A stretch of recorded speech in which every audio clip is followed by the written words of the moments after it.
Amados irmãos, a paz do Senhor e você, querido amigo, e a todos que venham ouvir este vídeo, que Deus continue te guardando e lhe proporcionando momentos que você possa ouvir a sua palavra. Palavra que transforma, que liberta, que cura a alma, que salva o espírito, que traz algo novo para fazer em você uma nova criatura. A Bíblia diz que,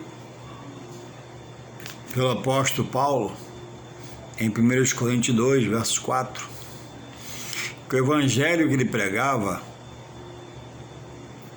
não era baseado em sabedoria humana, racional humano, mente humana, mas ele diz que adivinha, esse evangelho adivinha de espírito e poder. E não era o espírito de Paulo que está falando, do apóstolo, mas do Espírito Santo de Deus. E não é do poder que havia em Paulo, porque Paulo, como nós, era carne e osso, em si mesmo era fraco. Mas ele está expondo a pessoa do Espírito Santo e o poder de Deus que contém o domínio sobre a palavra de Deus. A Bíblia diz em Hebreus 4,12 que a palavra de Deus é viva e eficaz, mais penetrante, imagina, do que espada de 2 gumes. Ela tem poder para penetrar até a divisão da alma e do espírito, só Deus sabe onde é, juntas e medulas, e discerne os pensamentos e os sentimentos do homem. Então, a espada material, muito afiada, que os soldados usam, ela corta de uma forma terrível, porque é muito amolada e material preparado para defender uma autoridade, um palácio, um castelo. Então ela tem que estar pronta e afiada. Ela corta, espedaça, faz desaparecer um corpo. Mas Paulo não expõe, o escritor dos Hebreus, melhor dizendo, não expõe a palavra como o efeito dessa espada, materialmente falando. Ela fala da espada do Espírito, que é a palavra de Deus. Ela tem poder para mudar, transformar qualquer situação, em qualquer lugar, em qualquer momento trágico, desesperado, depressivo, que o homem possa se encontrar. Ela resgata pelo poder do Espírito Santo, convencendo o homem e convertendo a Deus, pelo poder do próprio Deus. Esse evangelho que Paulo expõe, que ele pregava, não era algo que ele ensaiou, que ele treinou, que ele se dedicou, não, humanamente. Ele treinou, se capacitou, mas espiritualmente, pelo Espírito de Deus. No começo, através do servo do Senhor chamado Ananias. E era muito rebelde, e respirava a morte onde o servo do Senhor. Mas quando entendeu, ele deu tudo como esterco. Ele falou: tudo posso nesse que eu sirvo agora, porque ele me fortalece. Nele. Ele não disse tudo posso em mim que estou dele, não. Tudo posso nele que me fortalece. Presta atenção na interpretação. Ele disse: o viver agora eu entendi, agora eu compreendi. O viver para mim agora é Cristo. O morrer eu aprendi que é lucro. Porque quem morre no Senhor, ele aprendeu que um dia, como ele, vai acontecer com ele, nós cremos, eu creio que é assim, ele vai ressuscitar dos mortos, para receber grandes galardões nos céus, pelo volume de obras diante de Deus. Então esse é o evangelho do Senhor Jesus, o qual Deus nos revela como seu unigênito, seu Filho amado, que por nós o entregou na cruz à morte. Não mataram o Senhor Jesus, não, ele foi entregue à morte. Ninguém poderia matar o forte. Como é que se mata o forte? O forte é o forte, e Jesus é o forte que está sobre tudo e todos. Jesus foi entregue à morte pelos meus pecados, pelos meus erros, e pelo sangue derramado na cruz, os meus erros foram redimidos.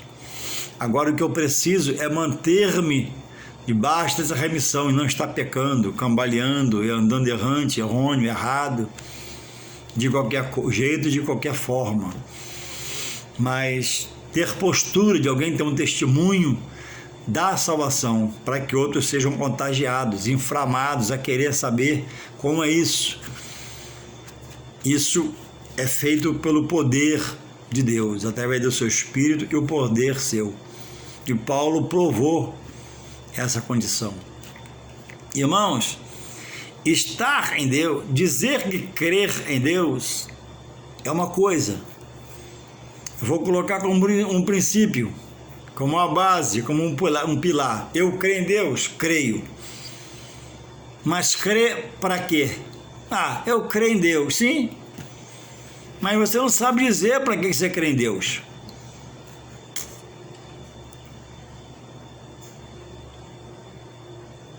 Eu creio em Deus porque primeiro entendo que Ele me revelou a salvação em Jesus Cristo. Eu estou em Jesus Cristo no caminho da salvação.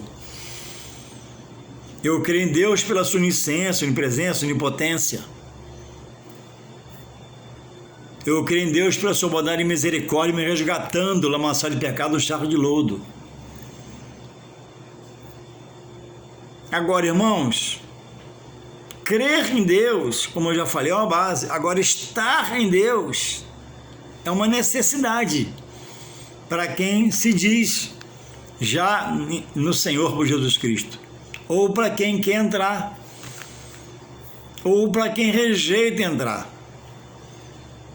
Creio em Deus? Creio, mas está em Deus? Não, agora não, está muito cedo, não é a hora. Quando eu ficar mais velho eu vou, estou muito novo, vou gozar a vida. Mas quantos já morreram nesse sentimento de ir mais à frente, de fazer depois, porque não deu tempo? E pergunto eu agora, por acaso a minha vida está nas minhas mãos? Por acaso a minha vida eu dou conta por ela, a não ser pelos meus atos? A vida, irmãos, que eu vivo, que você vê em mim agora, a vida, estou me mexendo, estou falando, é uma dádiva de Deus. Deus é um Deus criador. E ao nascer uma criatura, Ele coloca ali o fôlego de vida e faz dessa criança, desse bebê, uma alma vivente, lá como o primeiro homem. E é dada essa vida para poder essa criatura reconhecer Jesus, né, mais à frente e entender que Ele foi feito ser vivente, e nós que andávamos em pecado fomos resultado da morte física e estamos vivos agora espiritualmente, não só fisicamente. Nós temos duas vidas, espiritualmente falando, para louvar, bendizer, engrandecer o nome de Deus e dar a Ele tudo que eu pensar de glória, tudo que eu pensar de louvor, tudo que eu pensar de adoração a Ele. Toda a honra, toda a glória, todo louvor. Tudo que eu imaginar de honra é a Deus, de glória é a Deus, de louvor é a Deus. E não deixar escapar nada, nem para a esquerda, nem para a direita, nem para ninguém. Nessa parte, ninguém tem acesso. Deus requer de nós 100% da nossa glória, não porque temos glória, mas o glorificar, Ele quer 100% meu. O louvar, Ele quer 100% meu. Tudo para Ele. Não divide nem um carocinho de arroz com ninguém. Se eu fizer 99% de adoração a Ele e der 1% para alguém, Ele me rejeita. Isso é bíblico. Louvado seja o Senhor. Então, é preciso, nós que já estamos, se apossar desse Evangelho e querer ver em nossas vidas a conclusão do efeito da história que está inserida no texto bíblico que eu leio, em vez de quando, todo dia. Buscar a revelação do texto. No texto, há uma mensagem a ser revelada por Deus, através do seu Espírito Santo, em nome de Jesus, para quem não só dizer que crer em Deus, mas deseja e quer focar, mirar, estar também em Deus, não só crer. Crer é um princípio, mas estar nele é necessidade. A Bíblia diz, né, por Jesus, né? Entrega o teu caminho ao Senhor, confia nele, mas Ele fará. Jesus falou, eu sou o caminho, a verdade e a vida. A Bíblia diz no Salmo 46, né? Deus é o meu refúgio e fortaleza. Então, irmãos, deve haver em nós uma movimentação para, ao ler o texto bíblico, buscar a interpretação divina do céu do alto, que só quem dá é o Espírito Santo. Por isso a necessidade de relacionar-se com o Espírito Santo de Deus em nome de Jesus. Porque quando Jesus ascendeu aos céus, após a sua morte, o Pai o ressuscitou, e por 40 dias, diz o texto lá em Atos, que ele apareceu de formas irrefutáveis, verídicas, aos seus discípulos, e depois a comitiva do céu veio buscar com os anjos. E ele herdou todo o poder do Pai. Louvado seja o Senhor. Todo o poder ele herdou do Pai. Então, eu devo ter uma expectativa de ter em mim esse poder inserido. Como? Buscando estar vivo por Deus que eu sirvo. De que forma? Frequentando os trabalhos na sua casa, as portas que Ele abriu na terra para nós entrarmos com mãos aos altos e ação de graças. Esse Senhor, obrigado por esta casa, eu vim te adorar, te louvar, para te dizer, eu vim, Pai, te venerar, eu vim, Deus, me ajoelhar aos teus pés, me render. O meu ser te reconhece como seu Criador, como seu Salvador, e agora que você seja meu Senhor. Que haja, precisa haver em nós, servos do Senhor, esse desejo, uma inquietação interna, não perturbação, não ficar se mexendo, inquietação espiritual. Eu preciso louvar a Deus, eu preciso me separar para Deus, eu preciso dizer que crer em Deus, mas tem que estar em Deus. Eu não posso só falar que crer em Deus. Crer, a Bíblia diz no livro de Tiago, até o diabo crê e diz que estremece, teme o poder de Deus. Mas o diabo obedece a Deus? Não, no entanto ele crê. Crê e estremece, mas não obedece, nem pode obedecer, que a natureza dele é maligna, ele já está condenado. Mas e nós? Estamos crendo? Estamos estremecendo na nossa estrutura. Quando chegamos no altar, o lugar é santo, a casa é santa, os utensílios é santo, aqui é tudo consagrado a Deus. Eu venho aqui me render, venho aqui me adorar, venho aqui manter meu coração aberto, venho aqui fazer a tua vontade, Pai. Senhor, me toma hoje e me dá, Pai, desse espírito que o apóstolo Paulo falou do texto, e o poder, Pai, que emana de ti, do céu, do alto, divino, de Deus, para que possamos ver, irmãos, a glória de Deus em nossas vidas, coisas acontecendo, e que haja um testemunho de vida. E não é de qualquer forma, de qualquer jeito, e vamos chegar a esse patamar. Você precisa começar a ser pessoa ética, que tenha postura, Você precisa passar a ser mais separado, se consagrar mais. Muitos de nós cristãos nesse momento, e muitos que vão ouvir esse vídeo, estão numa vida de aperto, dificuldade na vida material, talvez desempregado, talvez desanimado na fé, já não tem ainda congregação. Muitos não frequentam a EBD, a Escola Bíblica, para aprender a lutar contra o mal na sua vida. Muitos líderes não abrem mais para a EBD porque é muito perigoso fazer a escola dominical domingo de manhã, por causa do vírus, mas à noite o mesmo vírus está na rua da cidade.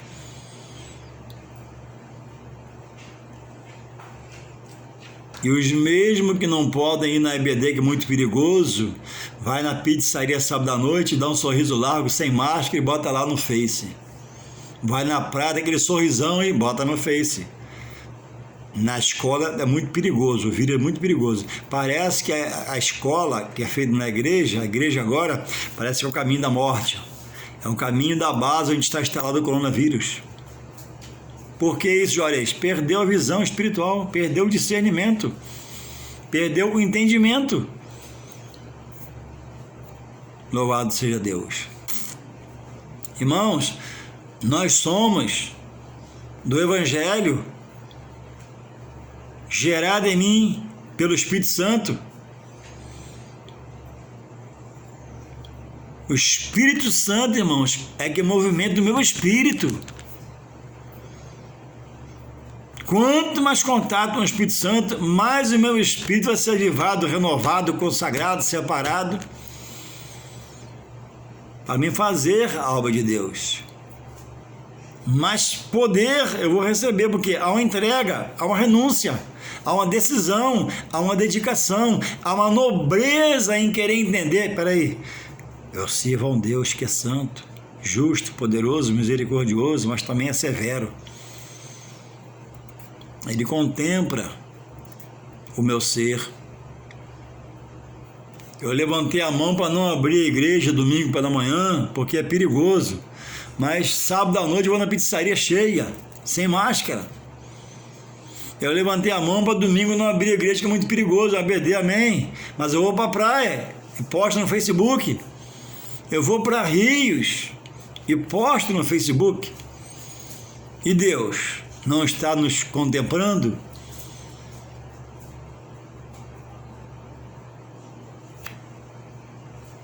É por aí que eu quero inserir em você, com essa mensagem, uma reflexão, irmãos. Nós somos os da diferença. Nós somos o que devemos deve fazer acontecer em Deus nas nossas vidas. Nós somos os do evangelismo. Nós somos os que testemunham, marchando na obra e para cá do Senhor, levantando, exaltando a bandeira do Evangelho.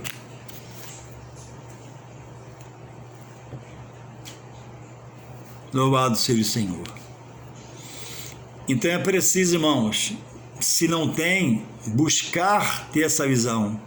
Deus não quer a minha reclamação, a minha murmuração.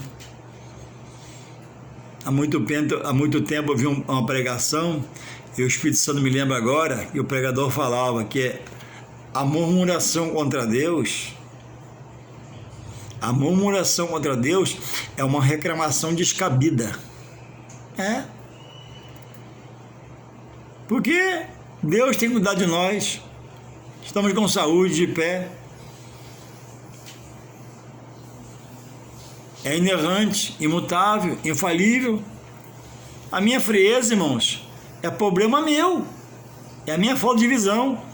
A minha tristeza mesmo servindo a Deus é minha vida relapsa espiritualmente, que não tem nem prazer na escola dominical, se ele está na escola dominical. O meu desânimo, irmãos, é fruto de eu não querer caminhar, romper as barreiras, romper em fé e para cá do Senhor. De que se queixa o homem, diz a palavra de Deus, né? Queixe-se de quê? seus próprios pecados, pecados por omissão, de não ir quando você pode ir, propósito de não fazer quando você pode fazer, propósito de não se entregar quando você pode se entregar, propósito de clamar quando você pode clamar. Alguns estão esperando, né? Tudo desmoronar em cima, para depois, com todo aquele peso, aí sim, aí vai para a consagração, vai para a igreja, aí não tem coronavírus, não tem nada, porque chegou no fundo do poço. De que se queixa o homem? Deus, irmãos, é justo e fiel. Diria e não faria? Certamente que não. Prometeria e não cumpriria? Certamente que não. São dois atributos que só Deus tem: justiça e fidelidade.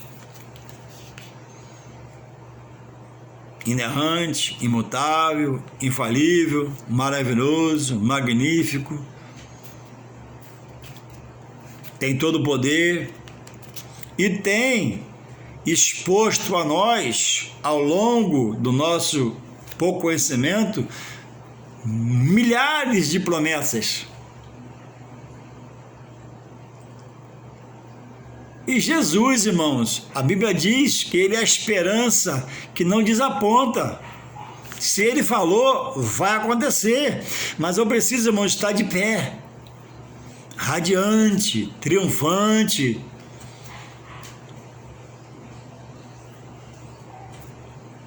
Viver numa expectativa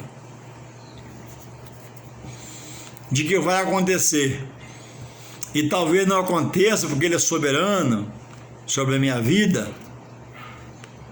Eu estou falando, né? Senhor, eu quero dizer como Paulo: não vivo mais eu, mas Cristo vive em mim. Amém? Se Cristo vive em mim, Ele dirige. Então, por mais que eu busque promessa, eu querer que aconteça algo, entender que Ele é soberano e faz parte da sua soberania sobre a vida que Ele me emprestou, que a vida não pertence a mim, a vida minha é dele. Ele me deu um espírito onde Ele quer, toma. Se Ele tomar agora, eu caio na mesa morto aqui. Fazer como Ele quer, o desfecho final de todas as coisas para nós, porque Ele é onisciente. Aonde eu vou, Ele já sabe como está. O que eu estou pedindo, Ele já sabe como vai ser feito. Ele é onipresente, Ele está em todo lugar. E é onipotente, quando quer fazer, faz, como o servo pede, ou parecido semelhante, para dar livramento. Eu trago um texto aqui, amados irmãos, nessa tarde. Estou em casa, trabalhei pela manhã, deitei um cadinho no chão aqui, comi uns 2 caqui, comi 2 cajás, e chegou a hora. Vou tomar um cafezinho agora, fresquinho. Chegou a hora de ler um texto para você. E se encontra em 1 Crônicas 4, versos 9 e 10. Só 2 versos. Só 2 versículos. Diz assim: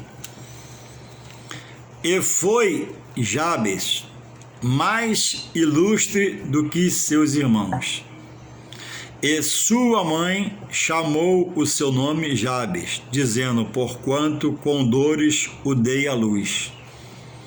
Porque Jabes invocou o Deus de Israel, presta atenção, dizendo: se me abençoares muitíssimo, e meus termos amplificares, e a tua mão for comigo, e fizeres que do mal não seja afligido, e Deus lhe concedeu o que lhe tinha pedido. Essa oração, irmãos, que Jabes fez, Jabes quer dizer, né, homem de dor. No Antigo Testamento, segundo acontecimentos na hora do parto, o nome era dado à criança. E aqui foi colocado Jabes, né? Porque quer dizer com muita dores, homem de dor. Se você procurar a biografia de Jabes, você não vai achar muita coisa, ou quase nada. Mas está aqui relatado, eu creio. Deus inspirou o autor do livro sagrado que são as crônicas, para deixar aqui registrado, eu me apego nesse texto.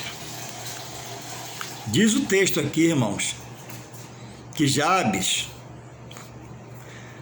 foi mais ilustre que seus irmãos. Irmãos, ele fez uma oração, traduzindo para hoje, de quem lê a palavra. Ele fez uma oração de quem não só diz crer em Deus, mas estar em Deus. Ele fez uma oração de quem medita na palavra, porque ele fez uma oração excelente, diferente, diferenciada, bela e formosa. E parte da oração, eu creio, no estatuto aqui, está aqui. Quando diz que pela essa oração levou Jabes a ser mais ilustre do que seus irmãos. Não diz quantos irmãos ele tinha, não diz a situação que os irmãos tinham e que ele passou a ter, que foi mais ilustre do que os irmãos que ele tinha, mas ele foi mais ilustre. O que ele tinha passou a ser melhor, ser tratado diferente, visto diferente, ser honrado. Agora, qual a oração que Jabes fez? 10. 1 Crônicas 4, 9 e 10. Verso 10. A oração que ele fez. Olha a oração que ele fez. Medita aí. Porque Jabes invocou o Deus de Israel. Primeiro passo. Ele invocou a pessoa certa. Foi direto a Deus. Ele não invocou algo. Ele não pegou uma coisa. Ele não pegou um utensílio para a partir disso chegar a Deus. Não. Ele foi direto a Deus. Entende? Ele não quebrou a aliança com Deus. Quando eu vou a Deus por coisas, eu quebro a aliança. Eu estou fora do princípio bíblico. O que Jesus falou em Mateus 6, ensinando os discípulos a orar, quando eles pediram: entra no teu quarto, quando orares, entra no teu quarto, e o teu pai que te vem em secreto te ouvirá, te recompensará. Ele não mandou eu levar coisas para o quarto, tá entendendo espiritualmente? Ele não mandou levar utensílios para o quarto para apresentar ele, não. Entra no teu quarto e ora. É você e Deus. Quando você coloca algo no meio, qualquer coisa mínima, singela, você está saindo do princípio bíblico. E está dando ouvido à voz de homem que criou coisas para juntar a oração e querer levar pessoas a Deus para vender penduricalhos na igreja. Então, 10, 1 Crônicas 4, 10. Olha a oração que Jabes fez. Vê se numa oração de quem estuda a palavra, quem medita na palavra, de quem presta atenção. Poderia ser Jabes analfabeta, mas ele ouvia a palavra e prestava atenção. E aquilo ficou no coração e na mente.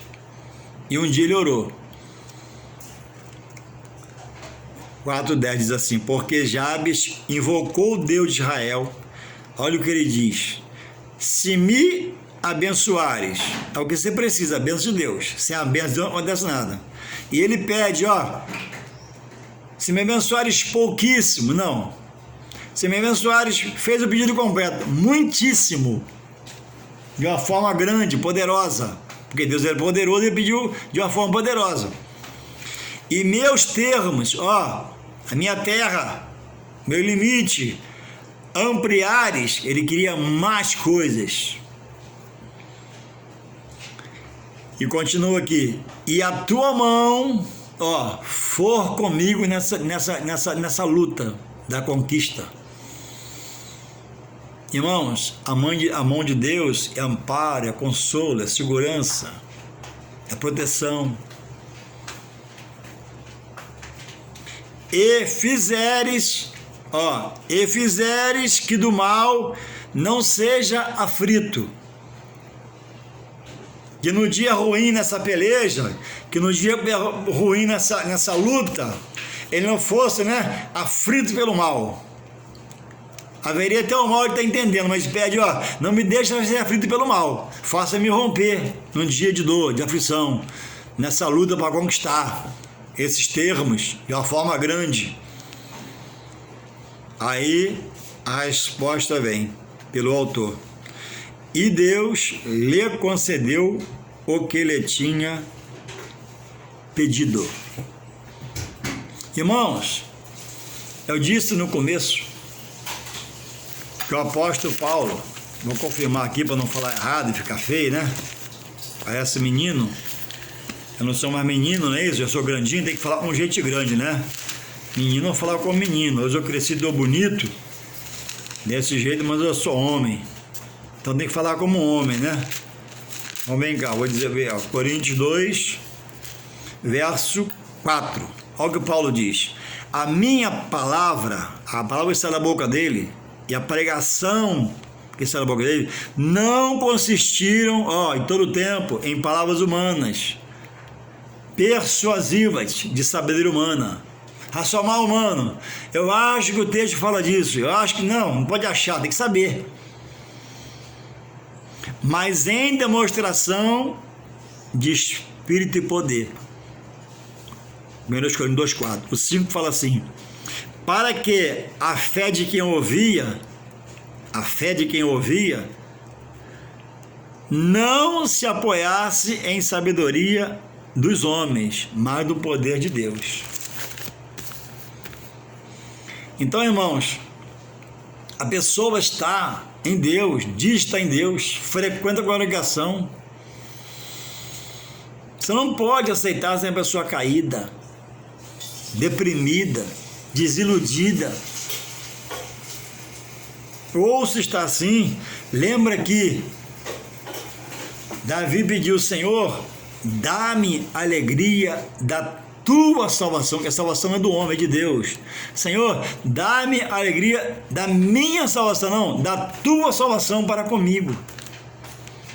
Irmãos, movimenta a sua vida pelo poder de Deus do Evangelho de Paulo. Movimenta a sua vida pelo poder de Deus do Evangelho que Jabes viveu. Começa a orar. É como diz o ministério na televisão aí, ó. Cria uma revolta dentro de você. Mas não é revolta para sair brigando todo mundo, não. A revolta é sua, com sua situação, diante da palavra que é poder, de Deus que você serve, que é maravilhoso, magnífico poder, e sua vida está parada. Você está desanimado. Alguns depressivos, outros oprimidos, outros sem solução, sem direção, como Gideão. O anjo chega: varão, varão valoroso, ó, valoroso. E ele lá em cima, junto com o povo nas cavernas.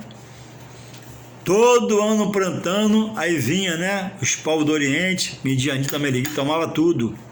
Cereais e animais. Passava um tempo, plantava, aí as crias vinham novamente, crescia um ano animal, todo ano tomava. Por 7 anos, porque fizeram o que era mal aos olhos do Senhor. Aquilo era uma aprovação de Deus para com eles. Aí clamaram. Quando eles clamaram, Deus respondeu. Disse a causa porque eles estavam naquela situação. Fizeram o que era mal aos olhos de Deus. Talvez você esteja assim, nesse momento que você pecou, errou, não voltou a se consertar, não restaurou seu altar. O altar está igual ao altar daquele povo que Elias, os judeus que ele repreendeu. Na igreja, Nibaal, na igreja, no santo, no profano, no santo, a bagunça, uma mistura danada.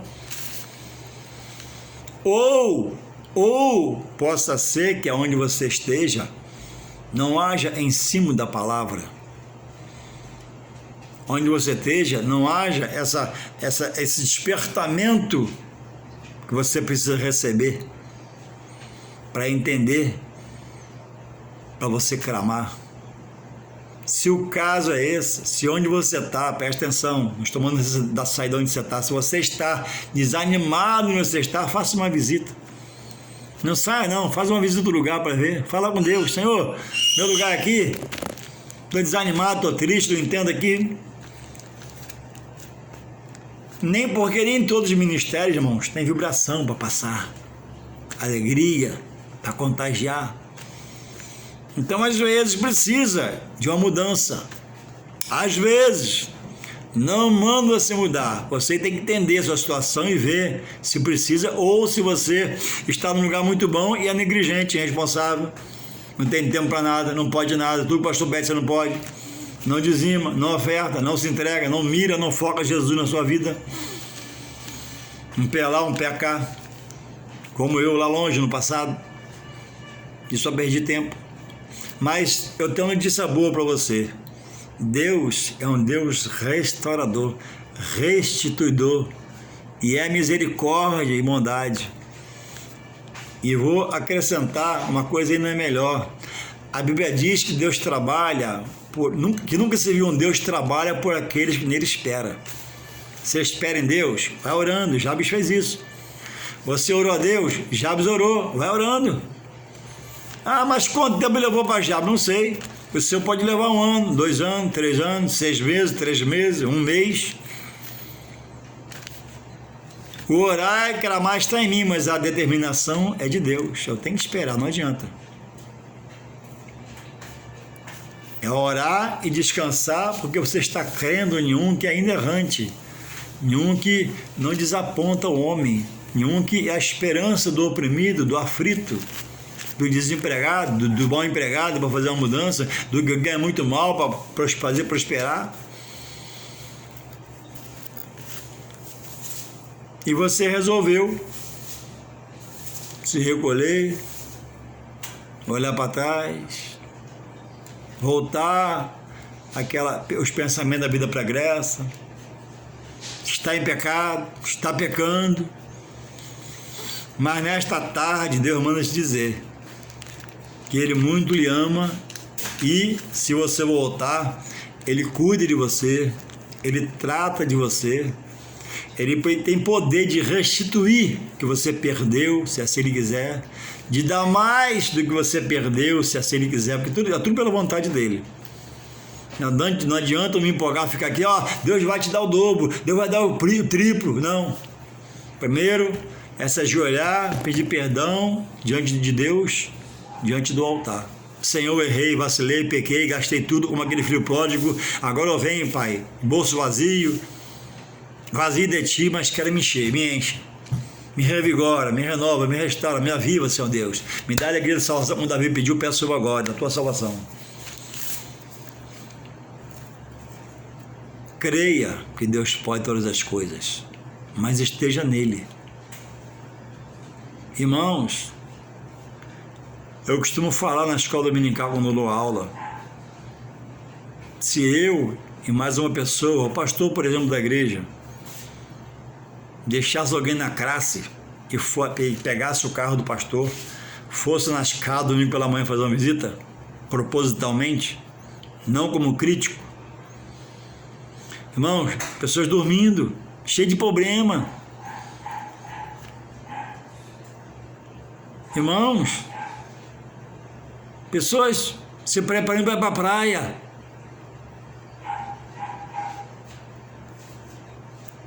não que a praia seja pecado, não se possa ir, mas para tudo, irmãos, há um tempo determinado por Deus. Você está numa crise dessa de pandemia, você está salário achatado, você está com um problema, você está em meio a um problemão e você está dormindo e não vai para a escola dominical para aprender a pelejar, a lutar. A escola dominical, irmãos, é o lugar de você ouvir casos de outros testemunhos. E você recebe uma porção de poder de Deus pela palavra, uma injeção de renovação pelo Espírito Santo. E você está dormindo, porque você trabalha a semana toda. Como se trabalha a semana toda fosse maldição. Alguém diz, né? Quer ficar desempregado então, poder ir na escola dominical? Você não entendeu a chamada. A Bíblia diz em João 15,16: vós não escolheste a Deus, Deus escolheu a vós por Jesus Cristo.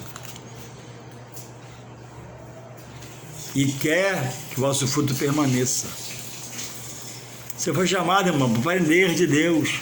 Você é um privilegiado, não está entendendo. Você é um honrado, não está entendendo. Você é um eleito, não está entendendo. Você foi arrancado com mãos fortes, base de poder de Deus, no lamaçal do pecado, do charco de lodo. E agora você fala da igreja, fala do carro da igreja, fala da gasolina do pastor, você fala do dízimo, fala do batismo, dando ouvidos a homens hereges, que entende a palavra não como Paulo, e diz que é espírito do poder, mas entende, irmão, com achismo. Ele acha isso, acha aquilo outro, combate os manjares que Deus deixou para nós. Dessa forma, você está fora de Deus. Tem que rever sua fala sobre a igreja, seus conselhos, porque a Bíblia diz que a igreja, né? A igreja é a coluna e esteio da verdade. Ah, mas lá é feito assim, então, se não é do teu agrado, resolve. Ah, mas lá, então resolve. Você não pode ficar parado. Não te agrada? Ou é você que não está sendo agradado de Deus? Resolve a situação. Você não pode ficar assim inerte. Não vou meter a mão porque isso, não vou fazer por causa daquilo. Deus está te olhando, está me olhando. Jabes, pelo jeito, não olhou para nada, era tudo contra ele. Ele foi mais justo que os irmãos, ele orou, clamou, suplicou. Então que possamos, vou acabar que o vídeo está ficando muito grande, que Deus, que você possa, né, fazer o que Jabes fez, uma oração de clamor. Talvez já tenha bastante, né, materialmente, né, mas precisa se encher espiritualmente, buscar os dons espirituais com zelo, que possamos nós chegar mais e mais a Deus, dizer que crê e estar nele. Amém, amém.